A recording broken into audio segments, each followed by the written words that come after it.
Hello again! Guess y'all enjoyed having me around enough to have me back, and I'm glad to be here. For those of you who are just meeting me for the first time, I'm the resident emo girly Alexa, and welcome to another one of my deep dives into scary history. Now just a little disclaimer on today, we're about to talk about World War II, an event that inhumanely took the lives of approximately 60 million people, so it's gonna be a toughie. Also, when it comes to talking about things here on the interwebs, I have a lovely lexicon of no-no words I can't use, and there's a lot of fun World War II stuff that happens to fall under that umbrella. For clarification's sake, Schmittler will be known as Evil Dictator, his followers as Yahtzees, explosive devices that usually start with the letter B shall be known as kaboom devices, and I hope the rest of my little fun words are self-explanatory enough, and if not, I'm sure that the lovely people in the comments can help clarify. Now that all that chitter chatter is out of the way, here are the top 10 scary World War II stories you won't believe. In 10th place we have Unsinkable Sam. I thought I'd start off the list with something sort of fluffy, and what's better for that than a very good kitty. The black and white cat was originally named Oscar and started his career in the fleet of the Yahtzee regime, the Kriegsmarine, and ended it in the Royal Navy. He was on board the Bismarck, the HMS Cossack, and the HMS Ark Royal. All three of those ships had a single thing in common,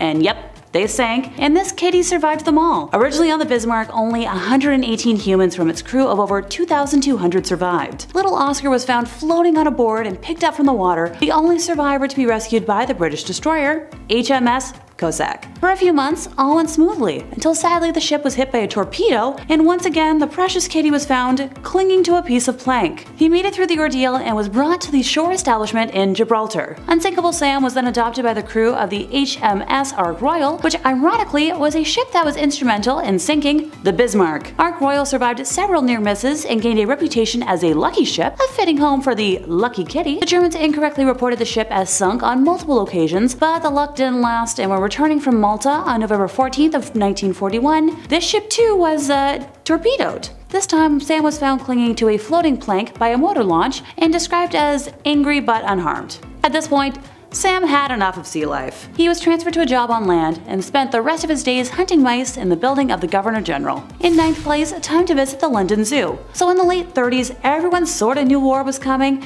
and prepared accordingly, and the London Zoo in particular was no exception. War broke out on September 3rd of 1939, and at precisely 11 a.m., the zoological gardens were closed by order of the government, as were all other public places where people gathered in large numbers. Zoo records show that some of the zoo's most valuable animals were transferred to Whipsnade for safety, including 2 giant pandas, 2 orangutans, 4 chimpanzees, 3 Asian elephants, and an ostrich. That's almost a Christmas carol.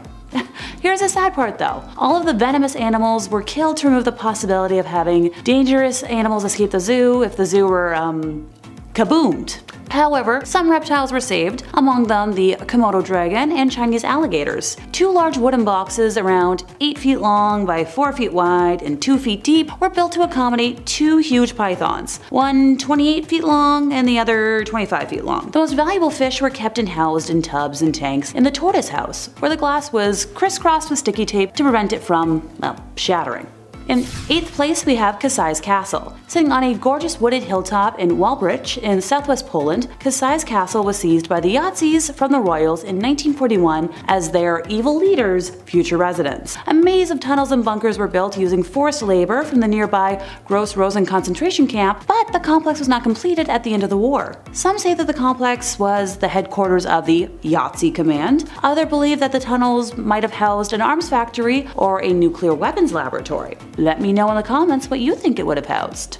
In 7th place we have the Amber Room. The incredible Amber Room was considered to be the 8th wonder of the world and was a gift to Peter the Great to celebrate peace between Russia and Prussia in 1716. Try saying that 5 times fast. It was created in Prussia and the construction began in 1701, but when Peter saw the room and expressed his admiration, King Frederick William I offered it as a gift and had it shipped to St. Petersburg in 18 boxes. Tsarina Elizabeth moved the room again, this time to the Catherine Palace in Pushkin in 1755. The already impressive room was expanded and renovated, and when completed it covered 55 square meters and contained approximately 13,000 pounds of amber and other valuables. The amber panels were adorned with gold leaf, and historians believe the room was worth about $400 million in today's money.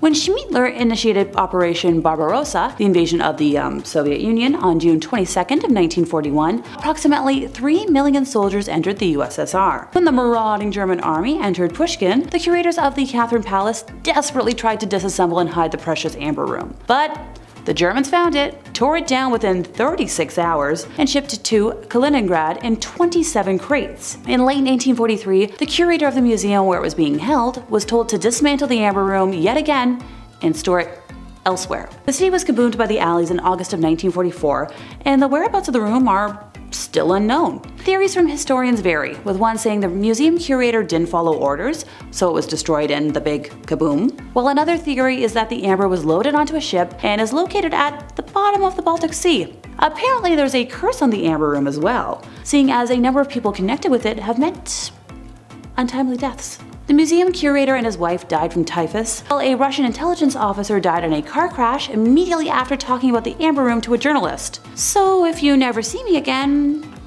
you know why.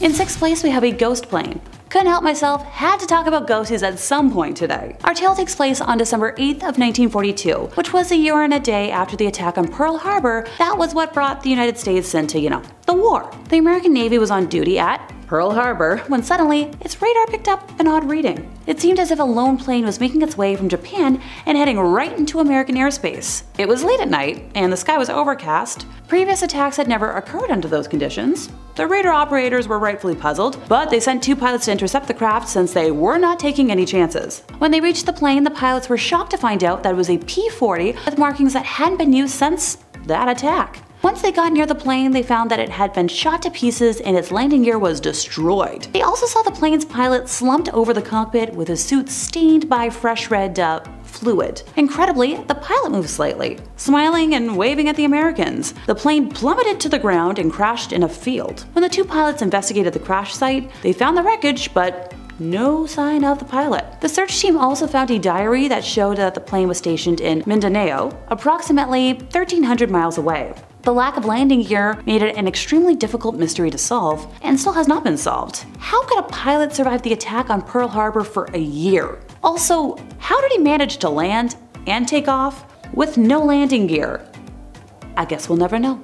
In 5th place we have an airman who crashed and survived. Nicholas Alcamaid was born in 1922 in Norfolk, England, and was a gardener before signing up with the Royal Air Force when the Second World War broke out. He was part of a crew that flew an Avro Lancaster Mk2, which often flew night missions, and as such was christened Werewolf. Kinda funny. Nicholas flew 14 successful missions with the crew of Werewolf, and on the night of March 24th of 1944, they were part of a raid targeting Berlin. They managed to successfully deliver their payload, but on the return journey, heavy winds took them off course. They wound up flying over the Ruhr region, which had a high concentration of anti-aircraft defenses. Werewolf was attacked from below by a German night fighter aircraft, and the resulting damage tore up Werewolf's wing and fuselage, setting the plane on fire. It's kind of obvious that the Werewolf was beyond salvation, and the pilot ordered the crew to get the heck out. Now Nicholas, alone in his turret at the very back of the plane, was already being scorched by the flames, with his rubber oxygen mask beginning to melt to his face, and his arms were completely seared by the fire, so he was scrambling for his parachute pack and discovered that it was already on fire. Nicholas was now facing a fun dilemma. Either burn to death, or take his chances and jump without a parachute. Well, he jumped from the burning plane, lost consciousness, and miraculously woke up 3 hours later, lying deep in the snow in a pine forest. It seemed that the flexible pine trees had slowed his descent enough that the snow was able to cushion his fall. He had not broken any bones, but had managed to sprain his knee after, his 18,000-foot fall from the sky. In addition, he suffered burn wounds from the fire and had pieces of perspex from his flak-shattered screen embedded in his skin. That's a dang miracle if I've ever seen one. He began blowing his distress whistle, which eventually attracted the attention of some German civilians. Nicholas was taken to a nearby hospital where his wounds were treated, and when he was well enough to talk, he was interrogated by the Gestapo. Even after they proved his story was true, and he wasn't a spy, he was sent to the notorious prison camp Stalag Luft III. Nicholas's luck remained with him though. When the camp's 10,000 inmates were forced to trek hundreds of miles across northern Germany through a blizzard with temperatures dropping as low as -22, he survived and was eventually liberated. As my grandpa would say, he was born with a horseshoe up his… Come on, can't I at least say that word? No? Alrighty, up to you folks to finish that sentence. In fourth place, we have explosive devices that are still being found. For context, between 1940 and 1945, US and British Air Forces dropped 2.7 million tons of kabooms on Europe and half that amount on Germany. Under Allied occupation in 1945, reconstruction of what had been destroyed began almost immediately. Yet as many as 10% of the explosives dropped by Allied aircrafts had failed to explode, and as East and West Germany rose from the ruins, thousands of tons of unexploded airborne ordnance lay beneath them. In both the East and the West, responsibility for defusing these devices, along with removing the innumerable hand grenades, bullets, and mortar and artillery shells left behind at the end of the war, fell to specialty police technicians and firefighters known as the KMBD. Y'all don't want to know how many times I tried to say the long form and just, with my brain, it not happening. Sorry. More than 2,000 tons of unexploded munitions are uncovered on German soil every year. Before any construction project begins in Germany, from simply the extension of a home to track laying by the National Railroad Authority, the ground must be certified as cleared of unexploded ordnance. Oh, someone out there finds this far-fetched. Okay. In November of 2013, 20,000 people in Dortmund were evacuated while experts defused a 4,000-pound blockbuster device that could destroy, most of a city block. Specialists discover more than 500 tons of unexploded munitions every year and defuse an aerial device every 2 weeks or so. Did that make your doubts go away? Had a feeling it might. In third place, we have the Museum of a Forgotten Race. After winning the war and achieving their overarching goal of wiping out the Jewish people in Europe, the Nazis originally intended to open a museum that would commit a second genocide and depict the Jews as a people who had to be exterminated because they were a decadent and parasitical race, which is allegedly why the Nazis were holding on to a centuries-old collection of Jewish artifacts in Prague. Over 85 Jewish people had their lives ended at the Natzweiler Struthof concentration camp in France to serve as part of an initiative of Nazi anthropologists and doctors to dissect and display their bodies in a museum collection dedicated to the supposed inferiority of the eventual extinct race of Jewish people. Modern anthropologists have discovered collections of limbs stored with the intention of being displayed and cataloged. Thank goodness this never came to fruition. In second place, we have some uses for hair and human ashes. It's no secret what went on at concentration camps, with tales of the gas chambers being way too many. Something that doesn't get touched on as much was that when the gas cleared, groups of inmates would shift the corpses, pull out any gold teeth, and shave hair. These men, known as Sonderkommando, were better fed and worked at their grisly tasks for 3 to 4 months before meeting their own end, since